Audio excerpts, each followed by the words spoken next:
دیکھیں ایک بات ذہن میں رکھیں، صاحب ہدایہ نے ہدایہ جلد نمبر 8 کتاب الاضحیہ کے اندر لکھا ہے کہ الاضحیۃ واجبۃ، قربانی کرنا واجب ہے۔ قربانی کرنا ہر مسلمان عاقل بالغ مقیم اور صاحب استطاعت بندے پر واجب ہے۔ یہ راجح عند الاحناف، یہی راجح مذہب ہے جو کہ امام اعظم ابو حنیفہ اور امام محمد علیہ الرحمہ کا قول ہے۔ راجح قول یہی ہے کہ قربانی کرنا ہر مسلمان بالغ اور عاقل پر واجب ہے، ضروری ہے۔ ہاں امام ابو یوسف علیہ الرحمہ کا ایک قول یہ ہے کہ قربانی کرنا سنت مؤکدہ ہے، لیکن راجح قول یہ ہے کہ قربانی کرنا واجب ہے، کرنا ضروری ہے۔ جس کو اللہ نے طاقت دی ہے وہ قربانی کرے گا۔ آپ علیہ السلام نے فرمایا من وجد ساعۃ، جو طاقت رکھتا ہے قربانی کا، ولم یضحی، پھر بھی قربانی نہیں کرتا، فلا یقربن مصلانا، تو وہ ہمارے عیدگاہوں کے قریب بھی مت آئے۔ اس لیے قربانی کرنا یہ واجب ہے۔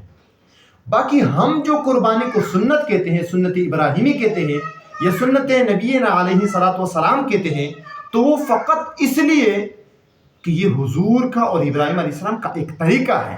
سنت کا معنی ہوتا ہے طریقہ، تو یہ حضور کا طریقہ ہے، حضور قربانی کرتے تھے، ابراہیم علیہ السلام نے قربانی کی ہے، اس لیے قربانی کو ہم سنت کہتے ہیں۔ شرعی حیثیت کبھی بھی اس کی سنت کی نہیں ہے، بلکہ شرعی حیثیت راجح قول کے مطابق، طرفین کے مذہب کے مطابق یہ کیا ہے؟ واجب ہے۔ سنت ہم جیسے کہ عمرے کو سنت کہہ دیتے ہیں، یا داڑھی کے بارے میں کہتے ہیں داڑھی حضور کی سنت ہے، حالانکہ داڑھی چھوڑنا یہ واجب ہے۔ تو اسی طرح قربانی کرنا بھی ہر مسلمان عاقل بالغ پر، صاحب استطاعت پر واجب ہے، کرنا ضروری ہے۔ لیکن معزز ساتھیو، یہاں پر یہ بات ذہن میں رکھنا کہ قربانی کن پر واجب ہے، تو اس کے لیے مخصوص شرائط ہیں۔ وہ شرائط جس کے اندر ہو تو قربانی واجب، اگر وہ شرائط کسی کے اندر نہیں ہے تو قربانی کرنا واجب نہیں ہے۔ ہاں کر لیے تو اچھی بات ہے۔ 4 شرائط ہیں۔ نمبر 1 آزاد ہو، غلام نہ ہو۔ نمبر 2 مسلمان ہو، کافر پر واجب نہیں۔ نمبر 3 مقیم ہو، مسافر پر بھی قربانی نہیں۔ اور نمبر 4 یہ کہ صاحب استطاعت ہو، مالدار ہو، غریب پر قربانی واجب نہیں ہے۔ تو آزاد، مقیم، مسلمان اور صاحب استطاعت، مالدار۔ کتنا مال ضروری ہے؟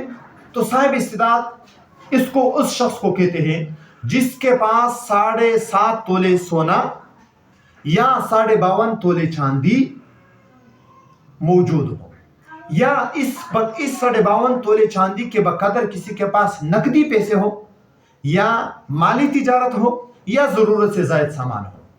ان میں سے 1 ہو یا 2 ہو یا 3 ہو، یا 5 کے 5 میں سے ایک کر کے 5 موجود ہو، تو ان کے بقدر اگر مالیت 52.5 تولے چاندی کے بقدر نقدی پیسے ہیں، ضرورت سے زائد سامان ہے، یا مالی تجارت ہے، تو ایسے بندے پر قربانی کرنا راجح قول کے مطابق واجب ہے۔ اب یہاں پر ایک اور بات بھی ذہن میں رکھنا، جو ساتھی قربانی کرنا چاہتے ہیں اور ان پر قربانی کرنا واجب ہے، وہ یہ بات ذہن میں رکھے کہ قربانی کے مخصوص جانور ہیں، ہر جانور سے قربانی نہیں ہوتی ہے۔ یا تو اونٹ ہو، مذکر مؤنث دونوں، بیل اور گائے یعنی مذکر اور مؤنث دونوں، اور بینس بینسا دونوں، بکرا بکری دونوں، بیڑ دونوں، اور دمبا دمبی دونوں۔ یہ مخصوص جانور ہیں، اونٹ میں سے ہو، گائے میں سے ہو، بینس میں سے ہو، یا بکری بیڑ دمبا میں سے ہو، تو قربانی ان جانور سے تو جائز ہے۔ اس کے علاوہ اگر کوئی مرغی سے قربانی کرنا چاہے، کبوتر مبوتر کے ساتھ قربانی کرنا چاہے، انڈوں کے ذریعے سے قربانی کرنا چاہے، تو یاد رکھنا اس کا صدقہ تو ہو جائے گا لیکن قربانی نہیں ہوگی، اس پر واجب اسی طرح برقرار رہے گا اگر واجب ہو۔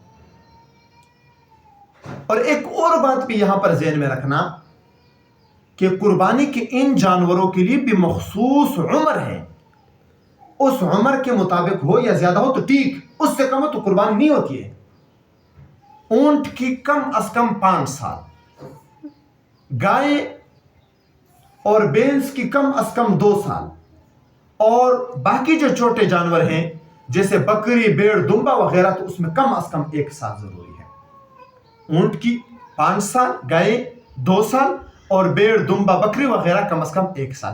ہاں فقہا نے یہ بات پھر تصریح کے ساتھ کہی ہے، لکھی ہے کہ اگر بھیڑ 1 سال سے کم ہو، 6 ماہ کی ہو، آدھا سال کا ہو، لیکن ایسا موٹا تازہ اور پالا ہوا جانور ہو، بھیڑ ہو، کہ اگر اس کو 1 سال کے بھیڑ کے ساتھ کھڑا کر دیا جائے تو کوئی فرق محسوس نہ ہو تو اس ایک کے ذریعے سے پھر قربانی جائز ہے۔ باقی میں سب کے اندر وہی عمر ضروری ہے۔